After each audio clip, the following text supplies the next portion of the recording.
নামাজের পরপরই কুরবানি করব।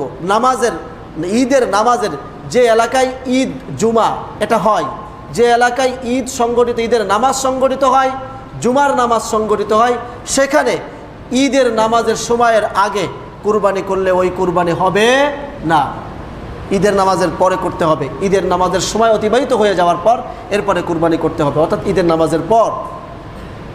কুরবানি কার উপরে ওয়াজিব? এটা হলো সর্বপ্রথম আমাদের মাসআলা। কুরবানি হুজুর আমার উপরে ওয়াজিব কিনা?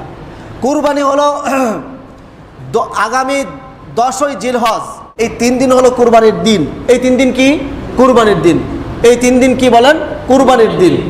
এই 3 দিন যদি আপনার কাছে, এই 3 দিন যদি আপনার কাছে 7.5 ভরি স্বর্ণ অথবা এর অর্থ, কথা বুঝতে হবে, অথবা 52.5 তোলা রূপা অথবা এর সমপরিমাণ অর্থ যদি আপনার কাছে থাকে, অথবা এই মূল্যের কোনো সম্পদ আপনার কাছে আসে, আপনার এই 3 দিনের প্রয়োজন অতিরিক্ত কোনো সম্পদ আপনার কাছে আসে, সেটাও এই নিসাবের মধ্যে ধরতে হবে। সাপোজ ধরেন, আমি একটা উদাহরণ পেশ করি, যে 52.5 তোলা রূপা এর মূল্য বর্তমান সমাজে 50,000 টাকা। এখন এই 50,000 টাকা আপনার সোনাও নেই, রূপাও নেই, তবে টাকা আছে 50,000 টাকা, এই 3 দিনের মধ্যে আপনার কাছে উপস্থিত আছে, আপনার উপরে কুরবানি আবশ্যক। সোনাও নেই, রূপাও নেই, টাকাও নেই, কিন্তু আপনার কাছে সম্পত্তি আছে, যে সম্পত্তি এই 3 দিনে আপনার পারিবারিক প্রয়োজনের অতিরিক্ত। যেমন আপনি একটা বাড়ি বানাইছেন, এই বাড়িটা আপনার পরিবারের খরচের মধ্যে আসে না, এর যে ভাড়া আসে সেই ভাড়া আপনি ব্যাংকে রাখেন অথবা অন্য কোথাও খরচ করেন, পরিবারের চালানোর জন্য যে খরচ আছে সেটার ভিতরে আপনার এই বাড়ির ভাড়ার টাকা আসে না, তাহলে ওই বাড়ির ভাড়ার টাকাও ধরতে হবে। একটা গাড়ি আছে আপনার প্রয়োজনের অতিরিক্ত, তাহলে ওই গাড়ির মূল্যও ধরতে হবে। ব্যবসায়িক মাল আছে, নগদ টাকা নেই, ব্যবসায়িক মাল আছে, 50,000 টাকা যদি ব্যবসায়িক মাল আপনার পৌঁছে যায় তাহলেও আপনার উপরে কুরবানি আবশ্যক। অর্থাৎ প্রয়োজন অতিরিক্ত এই 3 দিনের মধ্যে সারা বছর থাকা আবশ্যক না, এই টাকাটা সারা বছর থাকা আবশ্যক না, এই সম্পত্তি সারা বছর থাকা আবশ্যক না। 10, 11, 12 রবি, সোম, মঙ্গল এই 3 দিনের মধ্যে আপনার কাছে আপনার পরিবারের প্রয়োজনের অতিরিক্ত সম্পত্তি যদি ওই পরিমাণ মূল্যে পৌঁছায়, 50,000 টাকায় যদি পৌঁছে যায়, তাহলে আপনার উপরে কুরবানি আবশ্যক। এই গেল কুরবানি কাদের উপর আবশ্যক। সাথে সাথে আপনাকে মুসলমান হতে হবে, সাথে সাথে আপনাকে বালেগ হতে হবে। না বালেগের উপরে কুরবানি আবশ্যক না। সাথে সাথে আপনাকে মুকিম হতে হবে, মুসাফিরের উপরে কুরবানি আবশ্যক না। তবে যদি মুসাফির এই 3 দিনের মধ্যে 10 তারিখে মুসাফির ছিল, 11 তারিখে মুসাফির ছিল, 12 তারিখ সূর্য অস্ত যাওয়ার আগে বাড়ি চলে এসেছে, এখন সে মুকিম, এখনই তার উপরে কুরবানি আবশ্যক হয়ে গেছে। যদি সে সময় পায় পশু কুরবানি করে, পশু ক্রয় করে কুরবানি করার সময় তার থাকে 12 তারিখ সূর্য অস্ত যাওয়ার আগে, তাহলে তার উপরে তো কুরবানি করতেই হবে। আর যদি না থাকে তাহলে ওই পরিমাণ একটা ছাগল, যে টাকা আসে 1 বছর বয়সের একটা ছাগল, ওই পরিমাণ অর্থ তাকে সদকা করে দিতে হবে গরিবদের কাছে। কথাগুলো কি বুঝতেছেন? এটা গেল কুরবানি কাদের উপরে আবশ্যক। গেল সুস্থ মস্তিষ্ক হতে হবে, পাগলের উপরে কুরবানি আবশ্যক না। স্বাধীন ব্যক্তি হতে হবে, কোনো গোলামের উপরে কুরবানি আবশ্যক না। এই গেল কুরবানি কাদের উপরে আবশ্যক। এরপরে আসেন কুরবানির সময়। কুরবানির সময় বলেছি যেসব এলাকায় জুমা এবং ঈদ সংগঠিত হয়, এমন এমন গ্রাম আমাদের দেশে নাই, কিন্তু বিভিন্ন জায়গায়, যেমন ভারতে এমন এমন এলাকা আছে, এমন গ্রাম, প্রত্যন্ত অঞ্চল যেখানে জুমা আবশ্যক, জুমা অজিব না তাদের উপরে। কথা বুঝেছেন? সেখানে জুমার নামাজ মানুষ পড়ে না, জুমার নামাজ পড়তে ওই শহরে চলে যায়। এমন যদি এলাকা হয় সেখানে ফজরের পরে কুরবানি করতে পারে মানুষ, সমস্যা নেই। তবে যেসব এলাকায় জুমার নামাজ পড়া হয়, ঈদের নামাজ পড়া হয়, সেসব এলাকায় ঈদের নামাজের আগে কুরবানি করা যাবে না। কথা বুঝতে হবে। এখন আপনাদের প্রশ্ন হতে পারে, এখানে আসলে মাসালা একটার পরে একটা আসতেই থাকবে। এখন বিস্তারিত না বলে আমি সংক্ষিপ্ত মাসালা চলে যাই, সংক্ষিপ্ত বলে। এখন এই একটা মাসালা আসতে পারে যে হুজুর আমাদের এলাকা এখানে তো ঈদের নামাজ দেওয়া হয়েছে ধরুন 7:30টায়, আবার আমাদের পাশের এলাকায় ঈদের নামাজ দেওয়া হয়েছে 7টায়, এখন কি আমি কি এই নামাজ না হওয়ার আগে কি করতে পারবো না? না, এলাকায় যে কোনো এক জায়গায় কুরবানির নামাজ আদায় হয়ে গেলে আপনার কি করা যাবে? কুরবানি করা যাবে। কথা বুঝতেছেন তো? গেল। এরপরে আসেন যারা দরিদ্র ব্যক্তি, যারা নেশাব সমপরিমাণ মূল্য যাদের কাছে নেই এই 3 দিনে, অর্থাৎ 50,000 টাকা এই পরিমাণ স্বর্ণ রূপা অথবা এই পরিমাণ ব্যবসায়িক মাল, প্রয়োজন অতিরিক্ত সম্পত্তি 50,000 টাকা পরিমাণ নেই, অর্থাৎ নেশাব পরিমাণ তার উপরে আবশ্যক না কুরবানি করা, কিন্তু সে কি করলো? মহব্বতে, আল্লাহর মহব্বতে তার কাছে কিছু টাকা আছে, একটা ছাগল কেনার 5,000 টাকা, 6,000 টাকা, 7,000 টাকা, 8,000 টাকা, 10,000 টাকা তার কাছে আছে, সে তার উপরে কুরবানি আবশ্যক না, সে তারপরেও পশু ক্রয় করে নিল, তাহলে ওই পশুটা তার উপরে কুরবানি করাটা ওয়াজিব। বুঝেছেন কথা? অনেকের উপরে কুরবানি আবশ্যক না, সে নেশাব পরিমাণ সম্পদের মালিক না, কিন্তু তারপরেও পশু কিনে নিয়ে আসছে কুরবানির জন্য, তাহলে ওই পশুটা তার উপরে কুরবানি দেওয়াটা আবশ্যক, অবশ্যই দিতে হবে, ওই পশুটা কুরবানি করতে হবে। এরপরে কেউ যদি কুরবানি করতে, পশু সংক্রান্ত মাসালা পরে আসতে থাকে, কুরবানি সংক্রান্ত মাসালা বলে নেই, কেউ এই 10 দিন কুরবানি করতে পারে নাই, 2টা সুরত হতে পারে। একটা সুরত হলো যে পশু কিনেছে, কোনো কারণবশত চলে গেছে, অথবা হাসপাতালে ছিল, অথবা অন্য যে কোনো কারণে ওই পশুটা কুরবানি দিতে পারে না এই 3 দিনের মধ্যে, 10, 11, 12 এই 3 দিনের মধ্যে কুরবানি দিতে পারে নাই, তাহলে ওই পশুটা সৎকা করে দিতে হবে, হয়তোবা জবাই করে তার গোশত সৎকা করে সব সৎকা করে দিতে হবে, অথবা ওই পশুটাই সৎকা করে দিলেন। আর যদি পশু কিনে না থাকেন তাহলে তার সমপরিমাণ মূল্য, অর্থাৎ একটা ছাগল সমপরিমাণ মূল্য তাকে সৎকা করে দিতে হবে, কেউ যদি এই 3 দিন কুরবানি না দিতে পারে। এরপরে আসেন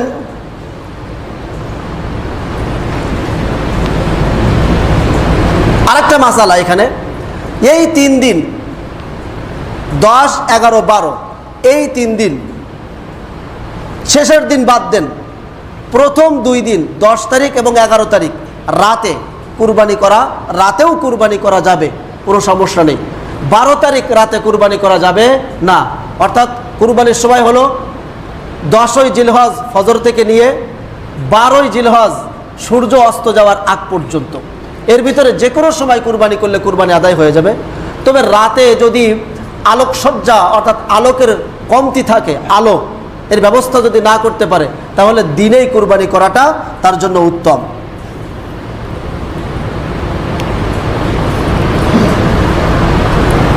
একটা পশু, এই কথা আগেই বলেছি, সমস্যা নেই এটা।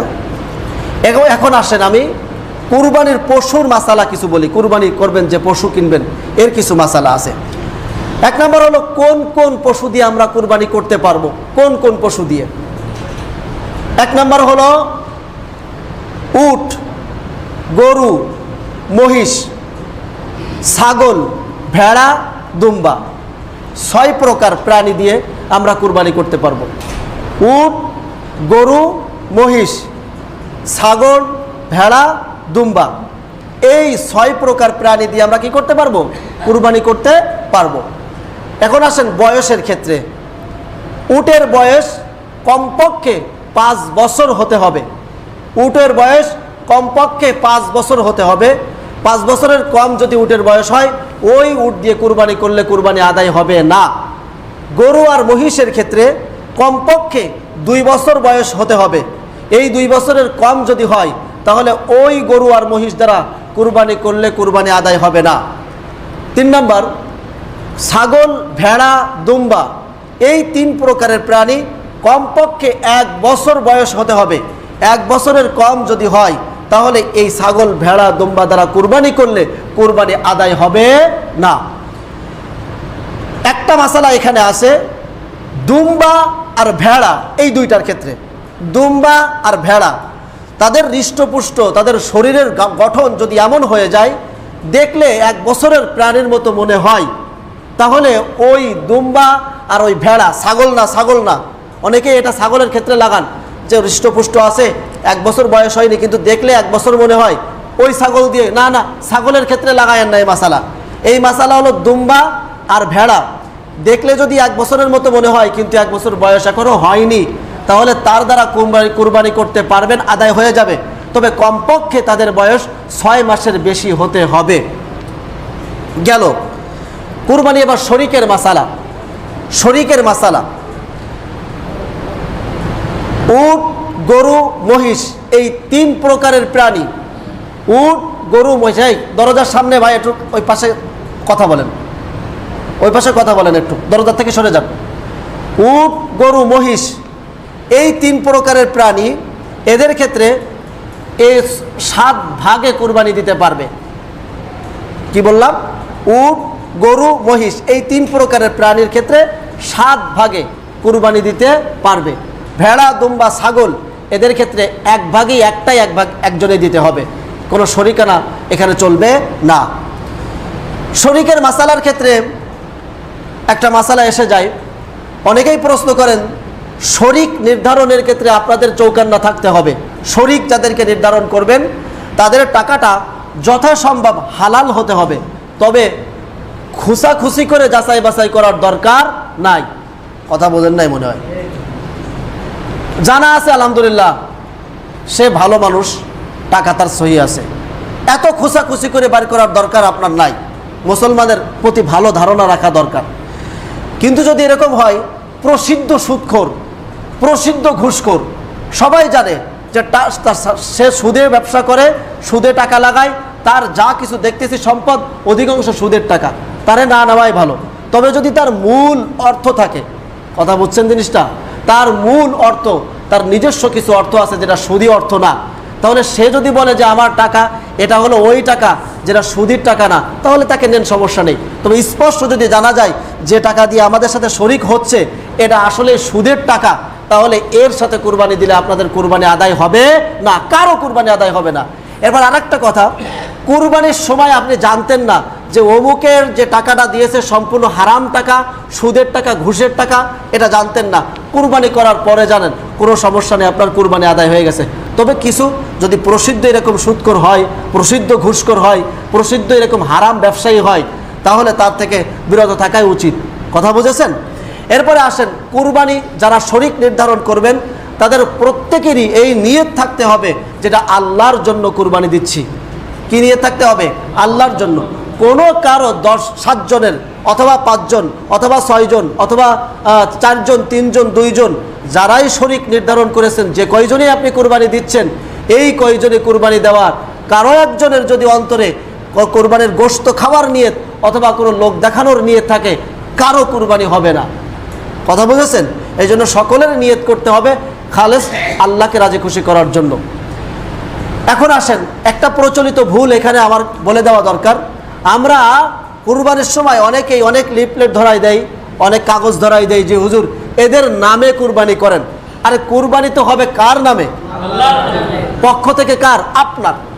এটা ভুল, এটা রেওয়াজ, ভুল প্রচলিত একটা জিনিস যে কুরবানি আমার নামে করেন হুজুর, আমার মার নামে, অমুকের নামে কুরবানি। কুরবানি জায়েজও হবে না, কুরবানি আদায়ও হবে না যদি নামে করেন। কারণ কুরবানি হবে আল্লাহর নামে। পক্ষকার? আপনার পক্ষ থেকে, আপনার স্ত্রীর পক্ষ থেকে, আপনার বাবার পক্ষ থেকে, মায়ের পক্ষ থেকে।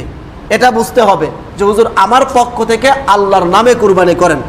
কুরবানির সময় এটাকে অনেকে আবশ্যক মনে করে নেয়, সকলের নাম লিখে ওইখানে পড়তে হবে।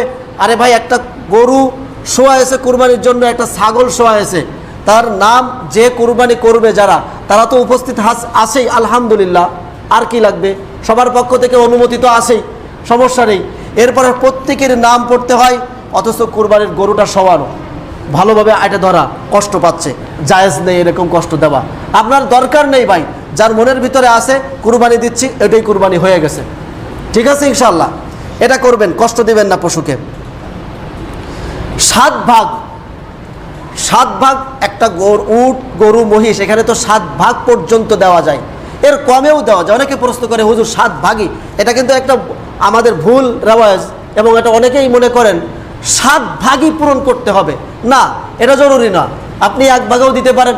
1 ভাগে দেওয়াটা কি সব থেকে, কথা কর না কেন, সব থেকে ভালো কি? একভাবে একটা গরু তো একাই দিচ্ছেন, একটা ছাগল একাই দিচ্ছেন, ছাগলে তো আর কোনো শরিক নাই, তো এইটাই সবচেয়ে বেশি ভালো। 2 জনও দিতে পারেন, 3 জনে দিতে পারেন, 4 জন, 5 জন, 6 জন, 7 জন পর্যন্ত, 8 জন আর চলবো না, 7 জন পর্যন্ত শরিক হতে পারেন। এখন আসেন, এই 7 জনের প্রত্যেকেরই অর্থ সমান হতে হবে, সমান হতে হবে। কেউ আধা ভাগ কুরবানি দিল, হবে না, কারোর কুরবানি হবে না। কেউ 1.5 ভাগ দিল, কারো কুরবানি হবে না, সমান অর্থ হতে হবে। এখানে আরেকটা মাসালা এসে যায়, বলে দেই যে অনেকেই করেন যে আপনারা 5 ভাই 5টা ভাগ নিলেন, আর মা অথবা বাবার নামে আপনারা 5 ভাইয়ের পক্ষ থেকে সকলে মিলে আদায় করে দিলেন, 1 ভাগ দিয়ে দিলেন মার নামে, 1 ভাগ দিলেন বাপের নামে। তো এটা জায়েজ আছে, তবে উত্তম পদ্ধতি হলো এখানে যে আপনারা সবাই মিলে যেহেতু ওই 1 ভাগের টাকাটা দিচ্ছেন, ওই 1 ভাগ, এটা উত্তম পদ্ধতি, আদায় হয়ে যাবে যদি এই পদ্ধতি অবলম্বন নাও করেন। তবে উত্তম পদ্ধতি ফুকায়ে কেরাম এটাই লিখেছেন যে আপনাদের সব টাকা একত্রিত করে ওই 1 ভাগের টাকা সব ভাইদের কাছ থেকে নিয়ে কোনো 1 ভাইকে এর মালিক বানায়া দেওয়া, ওই ভাই 2 ভাগ দিবে। কথা বুঝেছেন? বুঝতে পারেন নাই মনে হয়। 1 ভাগের দাম দেখা গেল 10,000 টাকা, তো আপনারা সবাই মিলে 10,000 টাকা দিয়ে 1 ভাগ মার নামে দিচ্ছেন, নিজের নামেও তো 1 ভাগ দিচ্ছেন, 1 ভাগ মার নামে দিচ্ছেন 5 ভাইয়ে। তো কি করেন, এই 10,000 টাকা 5 ভাই এক জায়গায় করেন, করে কোনো 1 ভাইকে মালিক বানায় দেন, তাকে 2 ভাগ দিয়ে দেন। এটা হলো উত্তম পদ্ধতি। অনেকে এখানে আসেন, আকিকার সঠিক নিয়ম কি? আকিকার সঠিক নিয়ম কি? আকিকার সঠিক নিয়ম হলো কোনো সন্তান জন্ম হওয়ার পর 7 দিনে তার চুল মুন্ডন করে দেওয়া, নাম রাখা, ওই দিন যদি ছেলে হয় 2টা ছাগল কুরবানি আকিকা দেওয়া, 2টা ছাগল, আর যদি মেয়ে হয় তাহলে ওই 7 দিনের দিন 1টা ছাগল আকিকা দেবে। এটাই হলো আকিকার সর্বোত্তম পদ্ধতি। না পারলে 21 দিনের মাথায় এই কাজটা করে দিবেন, তার না পারলে এরপরে বেজোড় কোনো দিন, তার বেজোড় কোনো দিন এই কাজটা করা উত্তম, আকিকা দেওয়া। এখন আসেন, আমাদের এই সমাজে প্রচলিত সন্তান জন্ম হয়েছে 7 দিন চলে যাচ্ছে, আকিকা দেয় না। আকিকা দেবে কোন সময়? ওই সামনে কুরবানি আসতেছে, ওই কুরবানির 10 ভাগের 7 ভাগের 1 ভাগ আকিকায় দিয়ে দিব। আরে ভাই, এটা তো উত্তম পদ্ধতি না। আপনি আকিকার সময় আকিকা দেন।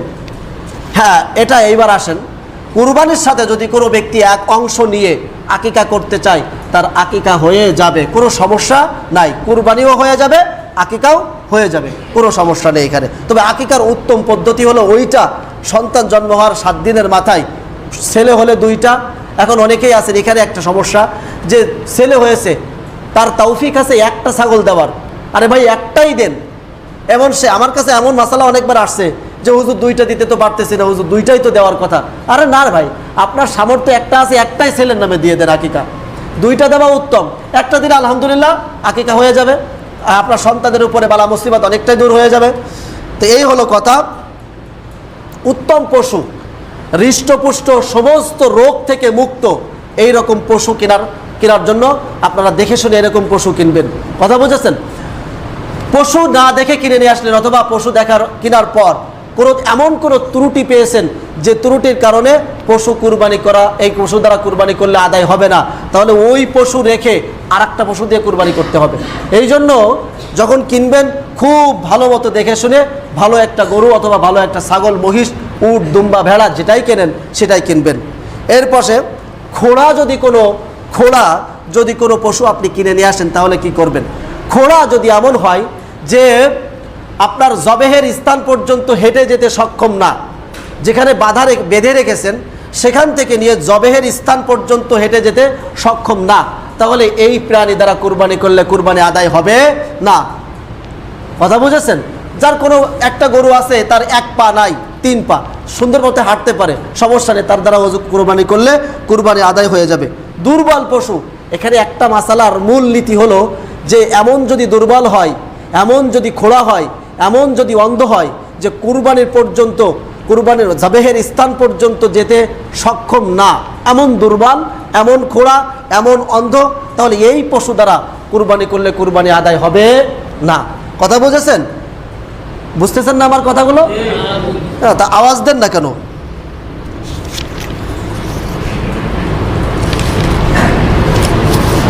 দাঁতের ক্ষেত্রে একটা মাসালা, কুরবানির দাঁত। অনেকেই কুরবানি কেনার সময় বয়সের ক্ষেত্রে খেয়াল করে নেয় মাসালাটা।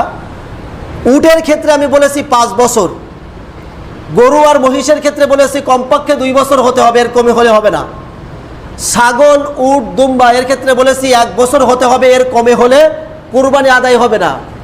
অনেকেই গরু কেনার ক্ষেত্রে আমরা দেখি যে দাঁতের ক্ষেত্রে দাঁত দেখে গরু ক্রয় করে, এবং একটা বিশেষ 2টা দাঁত আছে, যে বিশেষ 2টা দাঁত উঠলে তার 2 বছর পূর্ণ হয়েছে, এটা ভেবে আমরা অনেকেই দেখে এই দাঁত দেখে আমরা কুরবানি করি। এটাও একটা পদ্ধতি, কারণ ওই 2টা দাঁত বিশেষ করে 2 বছর হলেই কি হয়, ওঠে। কিন্তু যদি কোনো ব্যবসায়িক যদি বলে যে গরুটা বিক্রয় করতেছে দাঁত ওঠে নাই, দাঁত ওঠা কিন্তু শরিয়াত বলে নাই যে দাঁত উঠতে হবে। কোনো গরু 2 বছর হয়ে গেছে, কোনো উট 5 বছর হয়ে গেছে, কোনো ছাগল অথবা দুম্বা ভেড়া 1 বছর বয়স হয়ে গেছে, দাঁত ওঠে নাই, কথা বলছেন, ওই দাঁত বিশেষ ওই দাঁত ওঠে নাই, তাহলেও তার দ্বারা কুরবানি আদায় হয়ে যাবে। তবে আমাদের দেশে যেহেতু ওই দাঁত এমন সময়ই ওঠে যখন তার বয়সটা ওই পূর্ণ বয়সে পৌঁছায়, তখনই দাঁত ওঠে, কথা বোঝেন নাই মনে হয়। এই জন্য ওই দাঁত দেখে কিনলেও সমস্যা নাই। যদি পশুর দাঁত এমন হয়, এখন আরেকটা মাসালা দাঁতের ক্ষেত্রে, যে দাঁত নাই, পড়ে গেছে, এখন পশু কোনো কিছু চিবাই খেতে পারে না, পশু কোনো কিছু চিবাই খেতে পারে না, এমন যদি হয় তাহলে এই পশু দ্বারা কুরবানি করলে আদায় হবে না। দাঁত নাই কিন্তু চিবাই খেতে পারে, তাহলে তার দ্বারা কুরবানি করলে কুরবানি আদায় হয়ে যাবে। কোনো পশু কিনে নিয়ে আসছেন, শিং ভেঙে গেছে, শিং, এক্ষেত্রে আপনাদের মাসালা কি? শিং যদি গোড়া থেকে ভেঙে যায় এবং তার কারণে যদি মস্তিষ্কে সমস্যা হয়, একেবারে গোড়া থেকে শিং ভেঙে গেছে, তার কারণে মস্তিষ্কেও সমস্যা হচ্ছে, এমন পশু দ্বারা কুরবানি করলে কুরবানি আদায় হবে না। শিং যদি মাঝখান দিয়ে ভেঙে যায় অথবা শিং যদি নাই ওঠে, তাহলে তার দ্বারা কুরবানি করলে কুরবানি হয়ে যাবে। কান অথবা লেজ কাটা যদি হয়, কোনো পশুর কান অথবা লেজ কাটা যদি হয়, এক্ষেত্রে একটা মাসালা হলো অর্ধেক তার থেকে বেশি, অর্ধেক তার থেকে বেশি, এই কথা স্মরণ রাখবেন। লেজের অর্ধেক অথবা তার থেকে বেশি যদি কেটে যায়, এই পশু দ্বারা কুরবানি করলে কুরবানি আদায় হবে না, অর্ধেকের কম আদায় হয়ে যাবে। কান অর্ধেক অথবা তার থেকে বেশি কেটে গেছে, কানের যে অংশটা এর অর্ধেক অথবা তার থেকে বেশি কেটে গেছে, তাহলে এর দ্বারা কুরবানি করলে কুরবানি আদায় হবে না, অর্ধেকের কম কেটেছে, আদায় হয়ে যাবে। এরও মূলনীতি হলো অর্ধেক তার থেকে বেশি কাটাছাটার ক্ষেত্রে।